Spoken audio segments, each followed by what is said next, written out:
Hello and welcome to our podcast series, CPAs Unplugged.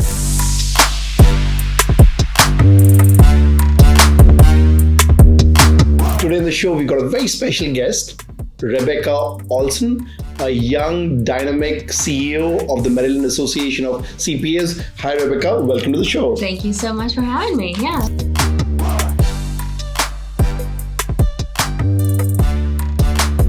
So this is great, in terms of a young, dynamic, a millennial CEO of a state association. How's been your journey, Rebekah?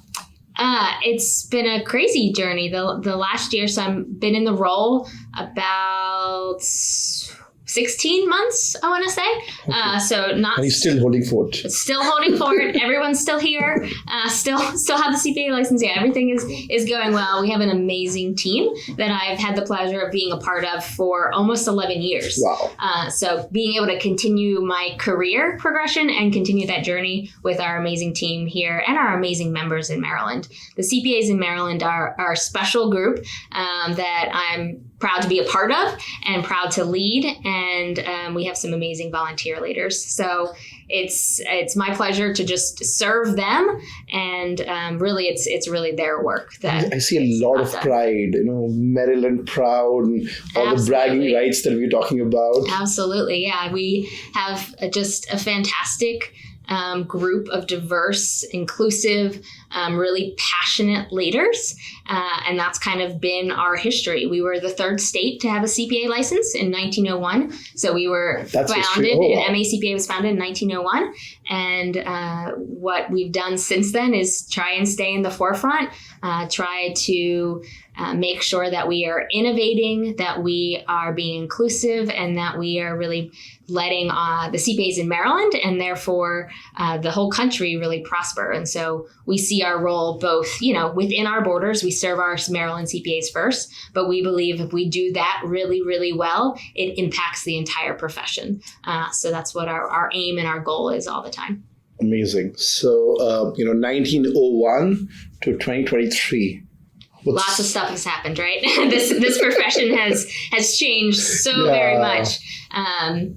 We look back in the history books of when we were founded in 1901. Do you have history books out in the office? We do. I can show you some of that. We have a history book.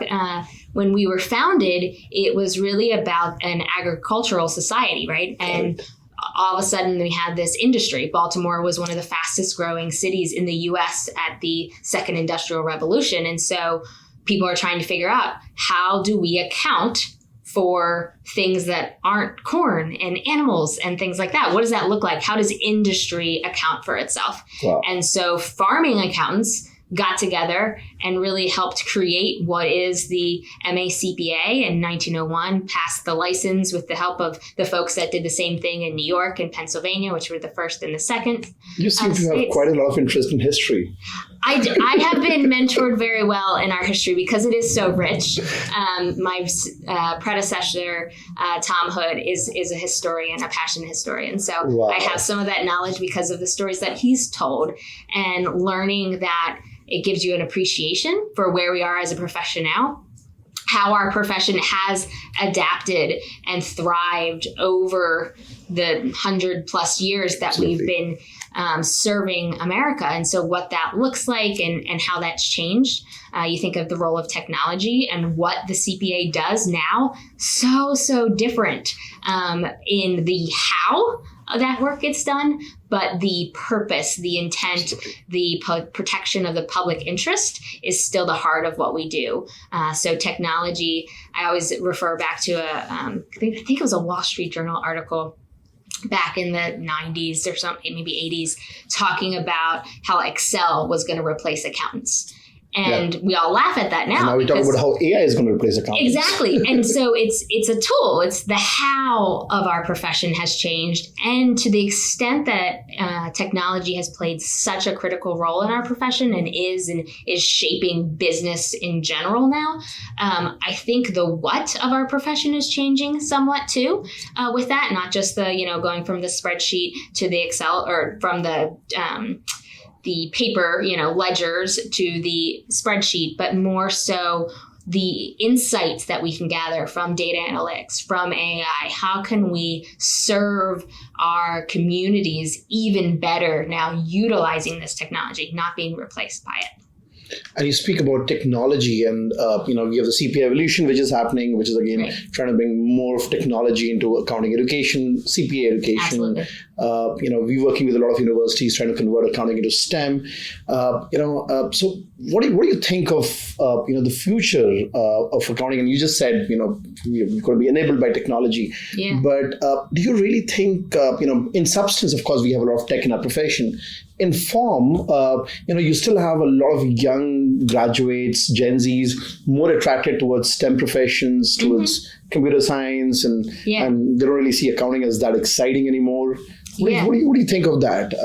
I think that's just a misunderstanding. I think we as CPAs have not branded ourselves very well in the past. I think we've kind of gotten by with being kind of hidden.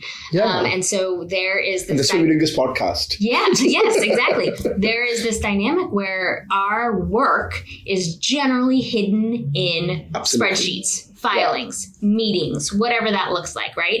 And it's not the sexiest work, but it's the work that has to get done that upholds so much. And I think people forget about that. At the end of the day, the numbers, the insights, the influence that CPAs have in industry, in government, in nonprofits, wherever they are really impacting society, right? We're upholding the economic system.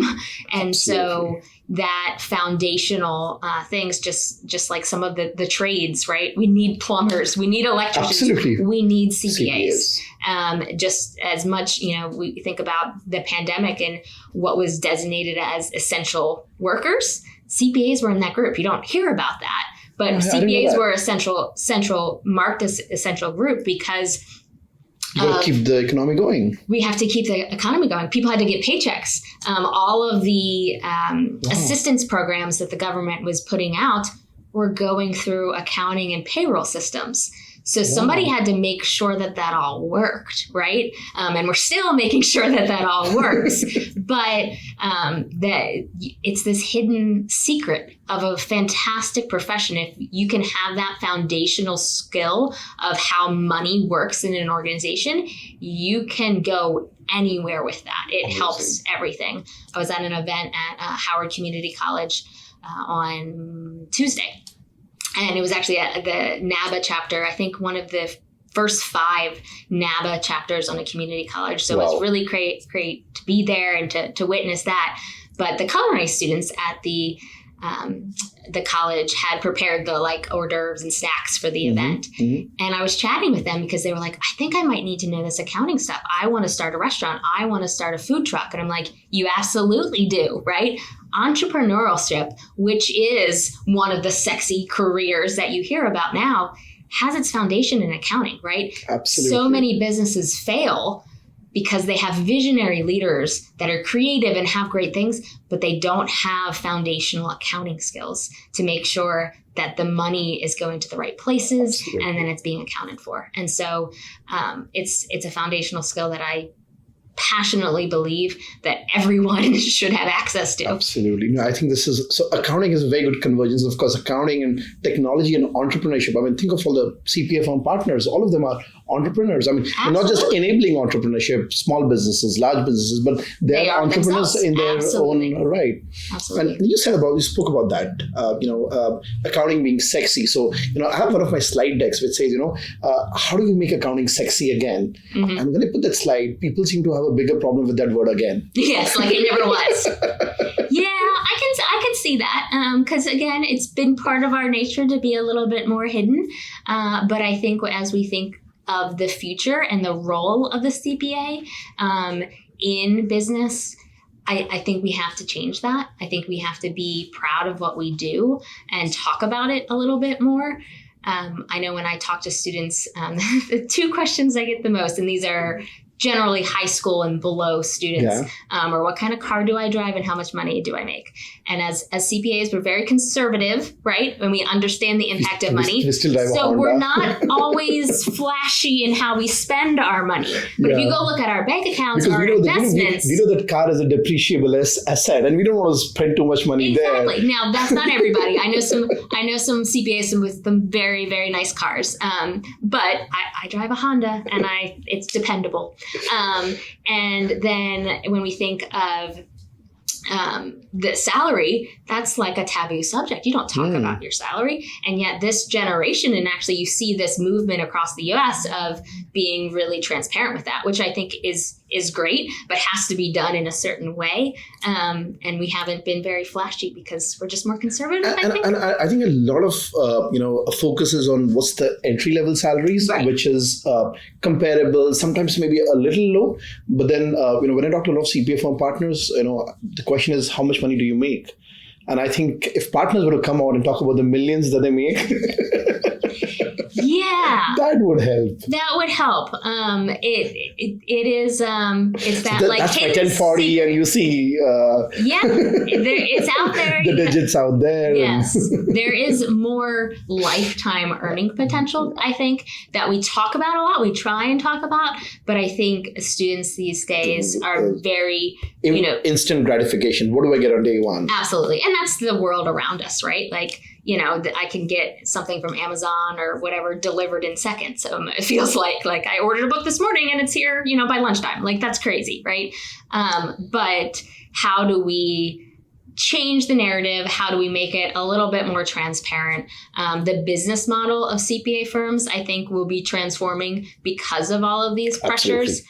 And I think that will be an interesting thing to watch, to see how that then attracts more people to the profession. And I think you spoke about narrative and branding. I don't know if you read a few months back, there was an article in the Washington Post, which was the accountant shortage threatens capitalism's future. And, and I love that. I put that out there. Yeah. And the question is, if Steve Jobs can say we'll change the world as techies, we are saving the world. We are preserving capitalism. So what do you think of the narrative as well as the accountant shortage that we have? I mean, how is that impacting Maryland, the country is? I think it's impacting everyone. I think the talent shortage is by far the most pressing thing that as a profession we're dealing with. It's the thing that I deal with the most every day. And your firms, members coming in. Firms, members, educators, all of the folks, right? And so it is hard because what has happened is we have a little bit of a perfect storm in terms of trends, right? So you have the technology trends, which are absolutely impacting the work and how we do the work. But as technology, and I believe it's Steve Jobs, but it could be someone else, talks about that, actually, I think it's Bill Gates, now I'm going to correct myself, that we tend to overestimate technology's impact in the short term and underestimate in the long term. So what happens is we hear AI, blockchain, all these like sexy stuff. And then we do my audit. Yes. And when it doesn't happen in the next week, then we go, okay, I'm going to ignore that. Like, that clearly was a failure. And just like anything, it takes some time, right? And so the impact of it on the long term, that short term hype, right? You think of the Gartner hype cycle, that short term hype then becomes that trough of disillusionment. Sure. And what we do is we see the World Economic Forum saying, accountants and auditors, like, you're going to be automated. All these people are going to be automated. And so that isn't here yet. Mm-hmm. And yet that's the narrative that's out there. And so why would I go into a career that's getting automated? And really, that's the salient kind of clickbait term, right? But what does that really look like? And it's probably not true, right? It's the role of the accountant is changing. That's what's true. And it's becoming more exciting, more glamorous, more sexy. Absolutely. But the students don't know that. Yeah. Right? The students are going with what they see. We've also, in a country that has, rightfully so, very much invested in STEM, right? And so when accounting isn't thought of as part of that, then, my sister's a kindergarten teacher, and she has, workforce development, career learning things in kindergarten that she has to do, right? Wow. And STEM and things like that. And so you're talking about STEM in kindergarten? Oh, yeah. It's everywhere. It's everywhere, right? And so how the STEM initiatives to make sure that accounting is being included in that are critical to fund government funding and stuff, but also just branding and understanding of the critical nature. So there's a bill with the Congress to make all of accounting STEM. Correct, yes. And there has been for several years. The problem with Congress Are you not lobbying for it? Oh, we do. You're very close to the Congress. We are very close. You just walk in, hi, what happened to my bill? Yeah, it doesn't quite work like that. The problem is finding the vehicle that's actually going to pass through Congress. So I think there's wide bipartisan support of it. Again, it's just finding the right avenue and the right vehicle. But the other part that just is so interesting to me is I think sometimes the people making some of those decisions are unaware or not thinking of accounting as a profession rather than an industry, right? Because we're a little bit of both. When you think of anybody that works in STEM, in the traditional science, technology, engineering, math, any company that is a STEM company employs accountants, right? Absolutely. And so none of those companies could exist. None of that technology, none of that science, all of those things could exist without making sure that the numbers were right and that they had funding and IPOs that grow all of these innovative things, right? And so having accounting not just as part of the T in STEM, which is what the bill in DC is about, but really recognizing that it's in the S, it's in the T, it's in the E, it's in the M, right? Because all of those things require money. Wherever there is money, there is accounting. I love your perspective about accounting. It's everywhere. As a profession, as an industry, and how passionate you are about. Do you see perhaps a change? I mean, so you're a millennial, and of course both of us are proud millennials. Yes. But do you see this something changing with the Gen Z guys? I mean. And I know we have our own troubles with them, so. Yeah. I mean, I think each generation brings about new ideas, new thoughts. They have a different kind of significant event in their upbringing that shapes some of those things. I think we're all a lot more alike than we think.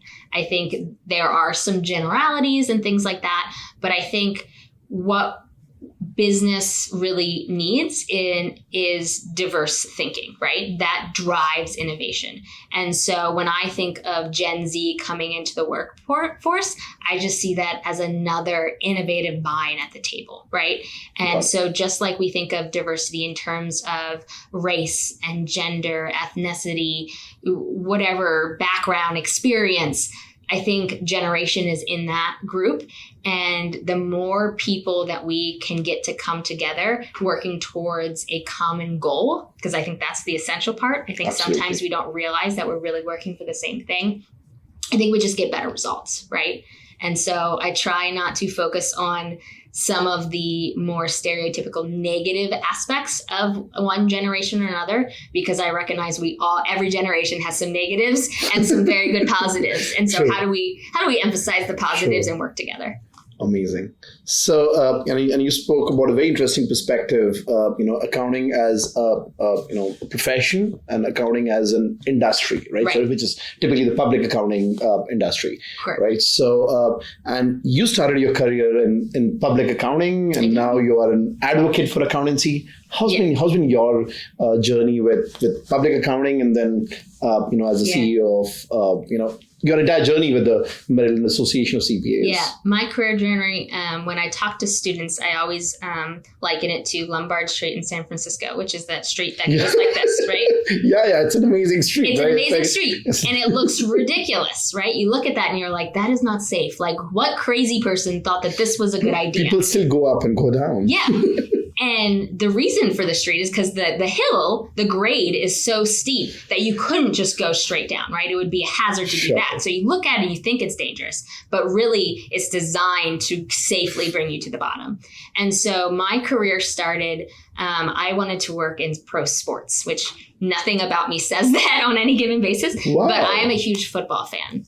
Amazing. And so I went to the Ohio State University, was it associated with your love for football? It was associated with my love of football, and wanting to go away. So you were cheering for the Ohio team and not. So I do cheer for the Ohio State team, not the Maryland team, but we can all be. Record. I'm sure Scott will be very happy to hear about this. Yes, Scott will be very happy to hear, and he knows that about me. But I had a wonderful experience in Ohio, so I went there to study sports management.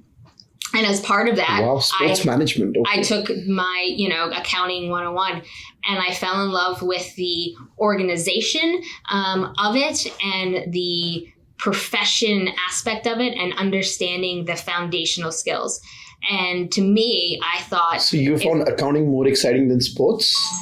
I found accounting being my avenue to set me apart in sports. Wow. Sports, it's a tough industry. Not anybody can just It's a big one. Everybody, that's a sexy career, right?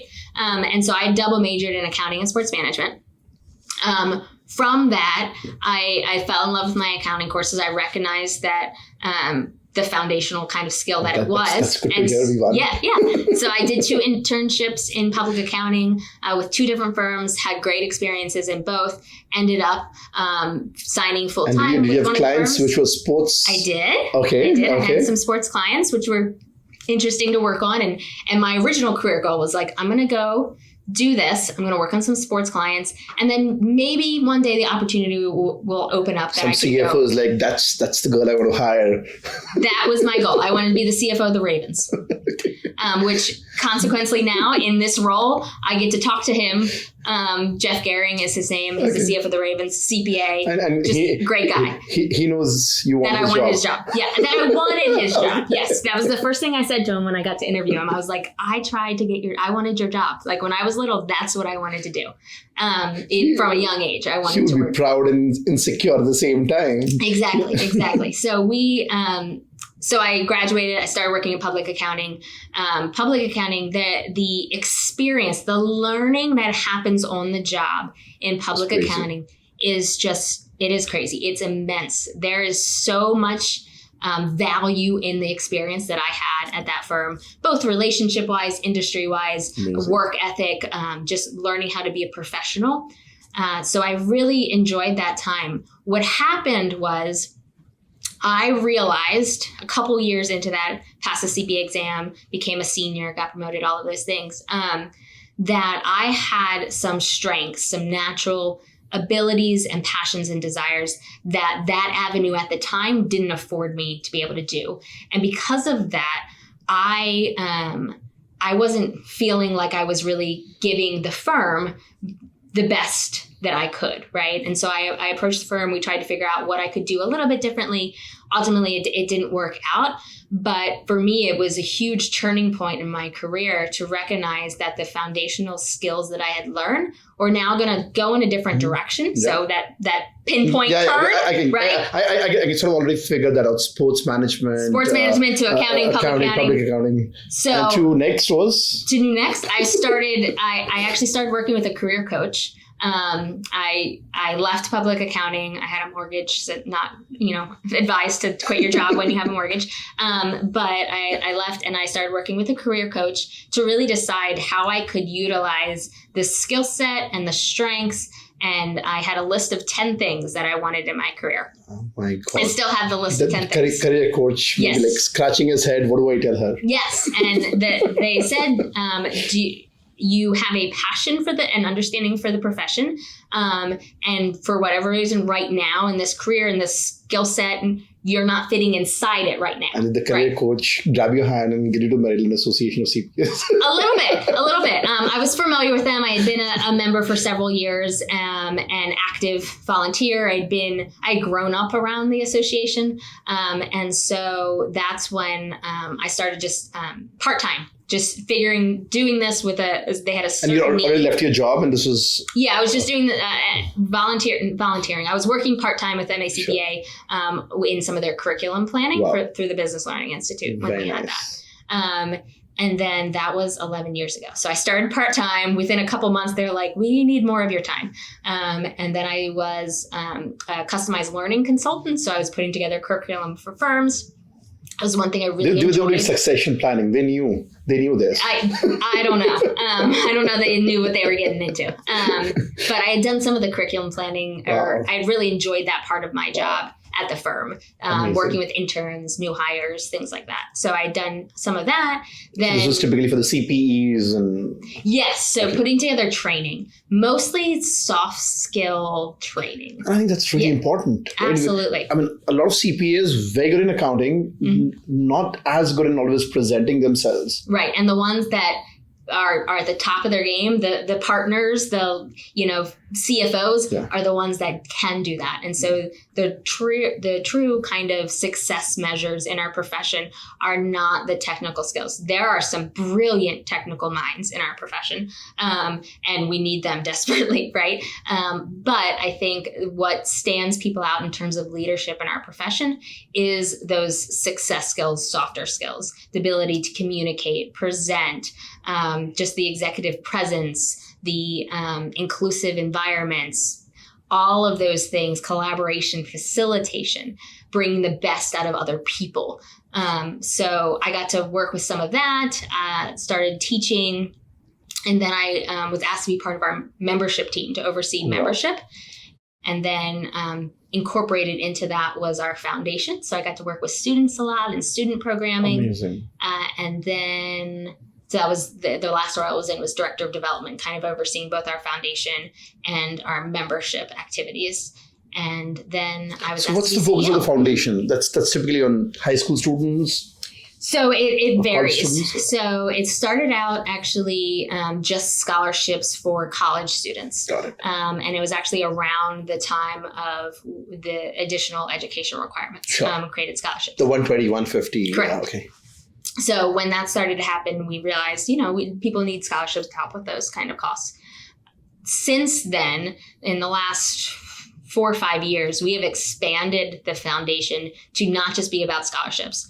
There are certainly scholarships. We've given away more scholarship dollars in the last 2 years than we've probably given in the last 20 years combined. Wow.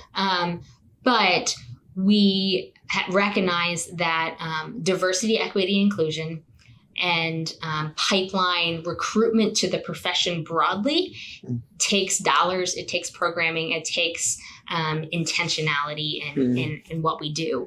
And so all of those activities are housed under the MACPA Foundation that has a separate board that reports to the MACPA board and things like Amazing. that. But making that distinction was really important. I think shift in the MACPA business model to make sure that we were preparing the future members of our association. Amazing. And very strangely, Rebekah, when we talk to a lot of universities, more than 80% of them report a decline in accounting enrollments, both at the undergrad and the grad levels. And that's something which is worrisome. And that's sort of strange, right? You have a profession which is so respected, right? The signature is like an autograph, right? I mean, you're like a sports guy, a sports person, so right? So when you're signing on an audit report, partners don't think like that, but it's actually an autograph. So the point is, right? There's an accounting shortage here in the profession, with public accounting firms, and there is declining number of accounting enrollments. I mean, it's somehow just not adding up, right? So, do you feel the pressure of that, as a CEO of MACPA, and what are you like top 3 action points, or top 5 action points? I was gonna say, I wish there was only 3. It's funny. I was just writing last night about some of these things, trying to gather my thoughts, because in some ways we were seeing what we were doing and partnering and initiative wise, and it felt like just a spray. Like, let's just do everything we can. Everything possible, because it's so acute, right? The issue. And I was seeing the challenges that we have to overcome, right? And it's not just one thing. And that's what kind of got me to help organize some my stuff in my head. Did you figure out the code last night? I mean, Oh yeah, I solved it all, so we can go home. No, unfortunately not. I wish it was that easy.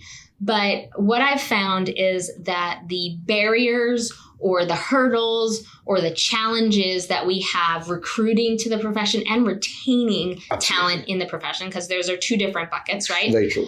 Are so diverse and multiple, right? And so the solutions then, therefore, need to be as well. And so what we've done at MACPA is really trying to take the perspective of, one, we are a small state society. We are not super well funded or have tons of staff time to devote to this. And yet we see great things that other people are doing, and we have some great programs ourselves. And so we see collaboration and partnership and then communication as our top things to do in this area, right? So to partner with folks like Miles Education, with folks like NABA and the CAQ and the AICPA and our fellow state societies, that's where we can take our little effort and our personal kind of touch and multiply it, right? And so then we see issues with, there are barriers to licensure, right? And there are multiples there too. And the favorite number there is 150. The favorite number is 150, and it can't be a taboo subject. We have to talk about it.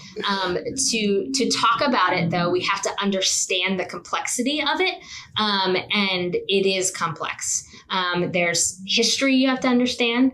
You talk about being a historian, history, right? Yeah, your ex-boss. So there's some history, and then there's some the future. There's the future, and there's how do we make it an and, not an or.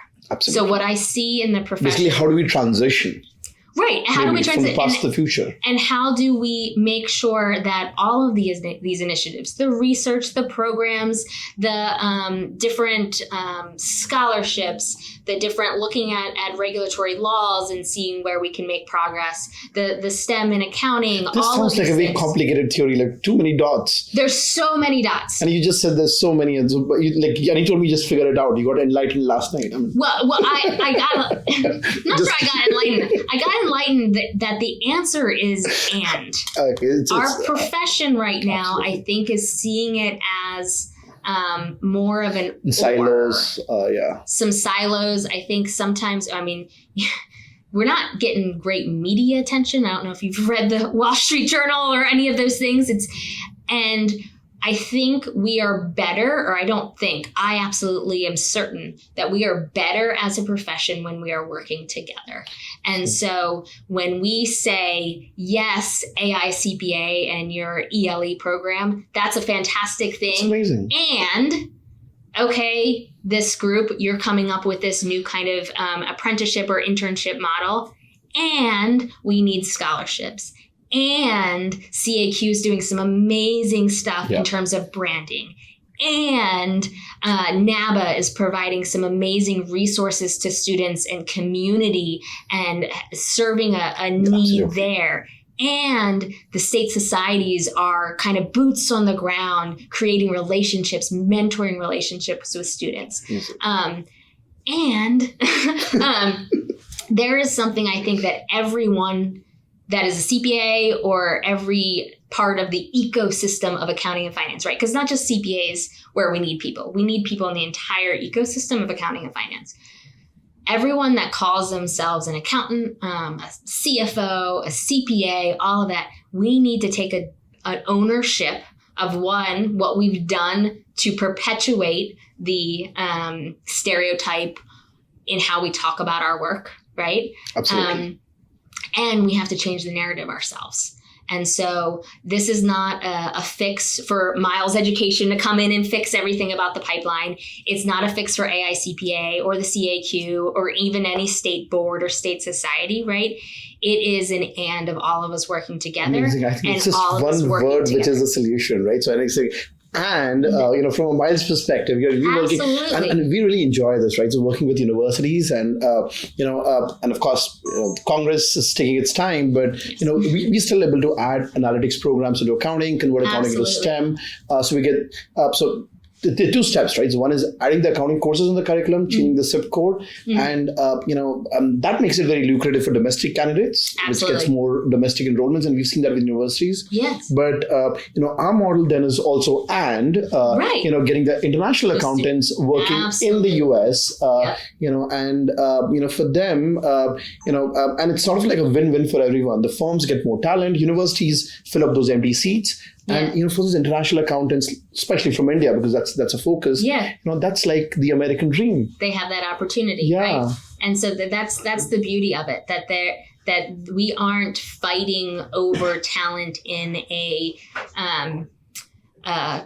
defined pool, right? We're just together increasing the pool. Increasing the pool, absolutely. Through all of these efforts that are, honestly, we need every one of them. Basically, we have a one-word solution to the entire accounting shortage. It's and. It's and, right? There is no, and so when we talk about coming to the table. So that's what you figured out together. last night. Yeah. In the last couple of days. Because this has been amazing. We had the calendar block for the podcast. You got thinking about, I got to come up with a solution before. You gotta solve this crisis. Yeah. So it's not easy. So I think that we should actually have a press conference, not a podcast. Just kidding. Yes. Yeah.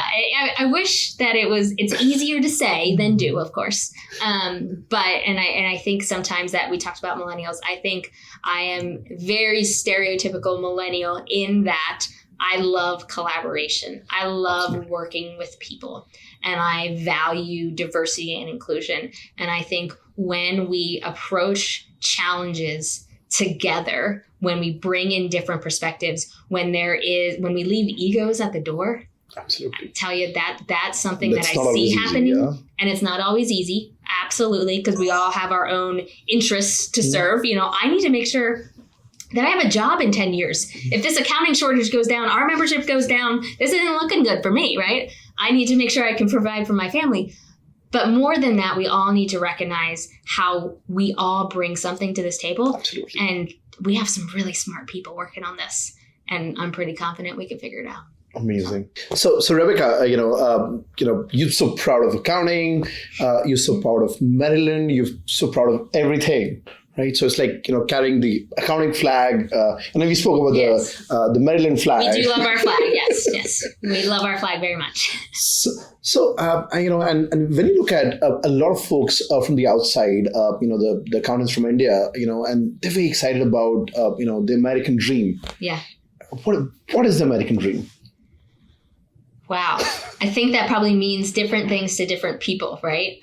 But I think the word that comes to mind is opportunity, right? It's opportunity means that you show up, you work hard, and then doors are open to you because of that. And I think having the opportunity for people to explore a career in accounting and finance, to be educated, to take those foundational skills and be able to utilize them in every facet of business and our economy and our world and society, gives people opportunity. It takes people from different places, different mindsets, different experiences, and allows them to make an impact in our world. And, that you've drawn and brought up in the US, in America, what's the American dream for you? Gosh, for me, I'm born and raised in Maryland. And I think... And I was reading somewhere, Maryland is like the miniature of America. We have such a diverse state. It's a beautiful state, and it's a beautiful melting pot of people and cultures. Even in the Baltimore City, the amount of neighborhoods and the unique cultures in each neighborhood are really, really cool. But for me, probably personally, the freedoms that I have as a U.S. citizen, as an American, to pursue, my career aspirations, to pursue my family. Exactly. That Lombard Street, to provide for my family, to, in the last year, I've gone through a lot of personal changes as well. So I became CEO 16 months ago. Then I got engaged. Then I got married. Then I built a house. Well, congratulations. So it's been a very busy year. Wow. But to me, all of those things are enabled by the community of people that I'm around. And honestly, for me, it's my faith. My faith in God, and by the grace of God, the people that He has put in my life, the skills that He has given me, the opportunities that I've been given as being part of this profession are tremendous. And if I can in any way then help someone else in that journey, that's the American dream. I was thinking last night, right? Leadership isn't about... Last night seems pretty intense. Yeah. My husband wasn't home, so I had a lot of quiet thinking time. But I was thinking, leadership, true leadership doesn't create followship, right? It doesn't create followers. It creates more leaders. More leaders, absolutely. Right. And so if I can do anything to help inspire one more person to realize their dream in their career, right, for that accounting and finance foundational skills, to provide for another family, to create an innovative thing that helps lives, right? We talk about the CPA purpose and the ultimate impact of our work. Absolutely. And again, it's hidden, right? But, there's cancer research companies, right? That in order to get grant funding, guess what? They have to make sure that they have audited financial statements, right? Sure. And so someone's doing that work. Nonprofits or state governments, local governments, industry, all of those things have a startup trying to raise money, a big company trying to get bigger, trying to create more impact. The mom and pop shop. We talk about small business. Small business is underpinned by accounting, and so thinking about and changing the narrative in even our CPAs' minds of because with the shortage, we're all really, really busy, right? To just take those couple seconds and pick up our head from the computer or wherever we are, and to recognize maybe it's a couple levels deep or a couple ones further, but the impact that you're having on someone's life and in our society by using those skills that you have. Sure. I think, Rebekah, really love your passion, your commitment. I was reading your LinkedIn profile, and, one of the phrases which struck out was strengths-based leadership. Mm-hmm. What do you mean by strengths-based leadership? Right. So that's the idea. There's a whole movement. Clifton Strengths and Gallup has a assessment that you can do, and really it's about recognizing that we all bring different strengths naturally. Absolutely. And how you're talking about all the team members, and how all of those things are needed on the best teams. Right. The best leaders are not well-rounded. The best leaders surround themselves with the skills and the strengths that they don't have. And so they recognize where they're really good and they put energy into that. And then they surround themselves with people that aren't like them, right? That Amazing. Feed into that and balance them out. So leaders aren't well-rounded. Organizations are well-rounded if the best. Absolutely. Right? And as a matter of fact, right, you can sort of extend the organization to the outside by collaborating. So you have a team and then you collaborate on the outside, and you get more done together. Like every kind of research proves that, right? Amazing. That diverse thinking, inclusive thinking just propels business and propels innovation. And so that's what strengths are about, is about recognizing your own strengths and harnessing them, and then recognizing the strengths in others and appreciating the differences and knowing that you need them. You need them on your team. Amazing. I mean, I think you have a combination of so many skill sets. I don't know about your sports skills. I don't have a lot of questions around that, but not athletic at all, which is why I was going to be on the business side of sports, not athletic. I get better in your accounting skills than you're a CPA. Your leadership skills, amazing. Your commitment to the profession. So how about a quick rapid fire now? Sure. Are these like one-word answers or what? One word, one phrase, one sentence. Okay. Let's see how I can do. Coffee or tea? Coffee.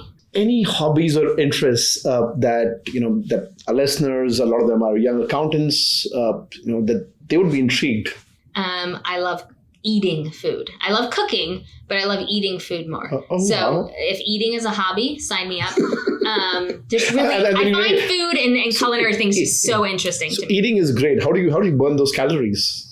I should have a way, but I don't. I like to take walks. I live in a beautiful area of Baltimore County, and take walks with my husband, and I absolutely love that.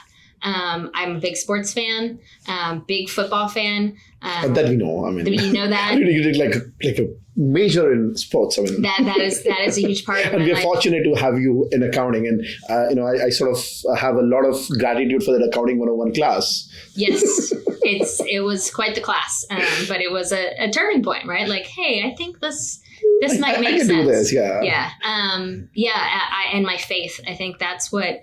That drives everything I do. I wouldn't be who I am by, that Lombard Street thing doesn't make sense, right? And there's another great Steve Jobs quote about you can't connect the dots looking forward. You can't only connect them looking backwards. And that to me is my faith, that I trust God to connect those dots, and just passionate about my church community and how I show up there and volunteer there. And honestly, people, I love people, because I think they're made in God's image. And so that's what I try and pour my life into. Amazing. And, after a long day, what's your favorite way to unwind? A walk with my husband and maybe a good cocktail and something to eat, Yeah. So, if you want to go for a vacation, would it be a beach or a mountain retreat? Probably the beach, though, for me. As long as it's, warm enough. I definitely prefer hot over cold. What's your favorite vacation spot in Maryland? Probably somewhere on the Eastern Shore. Not necessarily Ocean City. It's too many people for me. Probably one of the slower kind of towns in Eastern Shore, Maryland. So let's say you're on a vacation on your favorite place, and your hobby is eating. So what's your favorite food? What would you eat? So vacations for me revolve around restaurants and food. So I will do research around where we're going to eat. I've taken and this comes from my family. We've taken vacations that are solely to go eat at a certain restaurant. You pin them on your Google? Oh, yeah. Yeah. Well, we map out our route on vacation based on those things. So this is breakfast and this is lunch. Yeah. And while we're eating breakfast, we're talking about what we're going to have for lunch. That's just how my family has always been. We love food, and just appreciate that, as we're not huge art people, and I can appreciate it. I think it's beautiful. I don't always understand it personally. Is food a Maryland thing? No, I mean, crabs certainly are a Maryland thing, right? That Maryland does crab cakes and football, famous movie quote. But I grew half of my family, my dad's side is from Maryland. My mom's side is actually from the South in Louisiana. And I think maybe some of that has some roots with that food, because if you go down into New Orleans, which is where my mom was born, you get some pretty darn good food. And you really party there?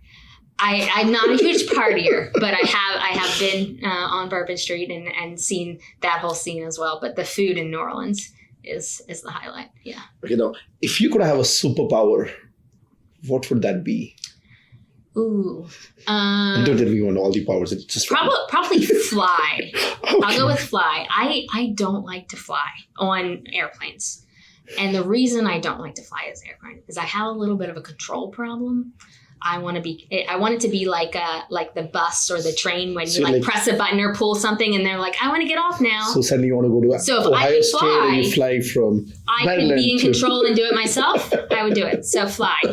Yes. What's the most rewarding part of your role at MACPA? The most rewarding part is the people.